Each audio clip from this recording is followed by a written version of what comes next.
Hello and happy Tuesday, everybody. Sorry I'm quite a bit late. Had a busy, fantastic weekend. I could feel Mercury approaching Virgo, and then I was like, oh my God, I need to clean my house. So, yes, Mercury has moved into Virgo, one of his homes, one of the places he feels strongest, most like capable. So if he's just slid in, he's at that 0 degree, the place where he sorts the wheat from the chaff. And the messenger is exacting when words can become like scalpels, not like to stab.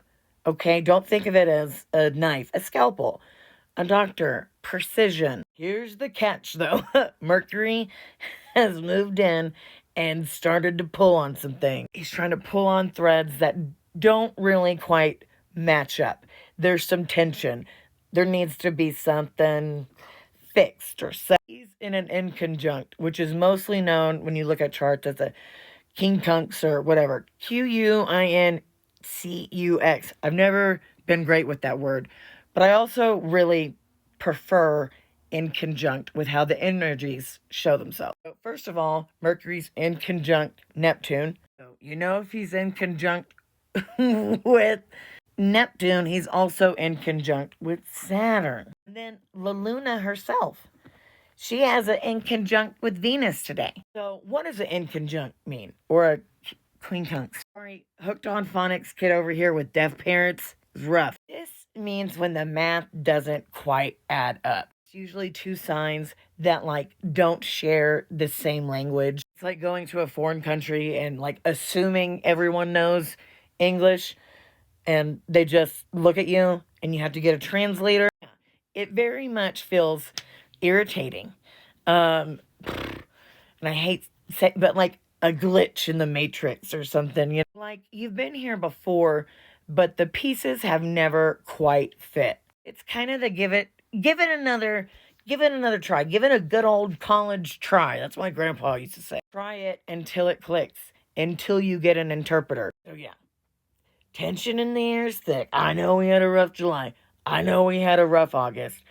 I wish I could tell you it'd be better in September, but I've been saying for a couple of months, the world changes in September. We shouldn't let that scare us because right now, we ain't sitting pretty. I want some change. I just hope it's in a good way for everybody. White House is trying to sell us illusions.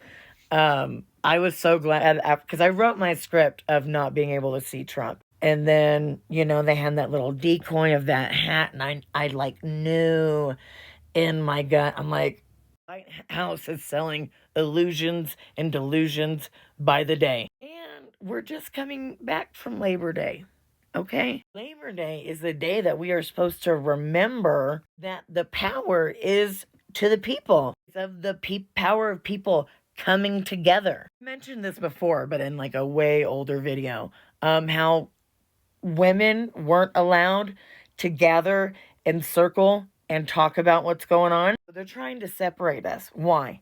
Because we are more powerful than them. There's fucking 10 of them. The thing is how have we been so disconnected that we won't do the right thing? We can't put these mofers in jail when they all get caught. I'm just saying, Mercury already getting me in trouble. But now we're back to work, back to the about to bubble over energy. That's how my grandma taught me about grounding. If something's bubbling, put a wooden stick on top. She was like, fire, water, earth, ground. Moon is in Capricorn today. That could help us with that. But I also think it's still going to be bringing on feelings of what we experience with Pluto and Capricorn and how we're seeing it play out. Yeah, Saturn is trying to pull us into the water while Neptune is holding the fire at our feet. Neptune's at 0 degrees Aries. Mercury, Virgo, 0 degrees Virgo. Look at where those are in your chart. See if there's any tension that rises from that. We are the frogs that they cook in the pot in France. We've just been sitting in the water as the heat slowly turns up, and we're not realizing that it's boiling. they're boiling it, that they're trying to kill us and eat us. Mercury in Virgo says, bitches, let's figure it out. Let's figure out what's going on, okay? He wants you to know what's real and what's smoke and mirrors. What is a true signal and what's noise?